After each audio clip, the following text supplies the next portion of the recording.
আরে বেটি কিছু পাওয়া যাবে আল্লাহর নামে। আরে এখন কেউ নেই, পরে আসবে। আরে বেটি কিছু পাওয়া যাবে আল্লাহর নামে। যাচ্ছি বাবা। বেটি আর কিছু পেলে অনেক খুশি হতাম। আমার স্বামী জব চলে গিয়েছে, আর কিছু যদি থাকতো তাহলে আমি অবশ্যই দিতাম। কুড়ি গাড়ি পয়সাতে আমাদের ঘর চালাচ্ছি এখন। আচ্ছা এই নাও, এটা তুমি রেখে দাও, যখন তোমার ভালো সময় হবে তখন তুমি এটা খুলবে। আল্লাহ তাআলা তোমার সব সমস্যা যেন দূর করে। আচ্ছা থাকো, আমি গেলাম। আরে এখানে এতগুলো টাকা, দেখি বৃষ্টিকে দেখাই গা। আরে এই দেখো। আরে এত টাকা কোথা থেকে এলো? আমাদের গেটের সামনেই পয়সাগুলো ছিল।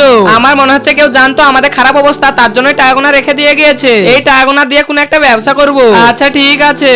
আচ্ছা এই নাও, এটা তুমি রেখে দাও, যখন তোমার ভালো সময় হবে তখন তুমি এটা খুলবে। আরে সেই ফকির বাবা সেই কাগজটা দিয়েছিল, দেখি খুলি গা আজকে।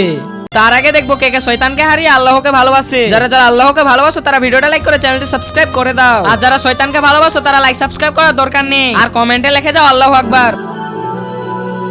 যখন তোমার সময় ভালো থাকবে তখন তুমি নামাজ কালাম পড়বে এবং আল্লাহর ইবাদত করবে। হে আল্লাহ, আমাদের গুনাহ মাফ করে দিও।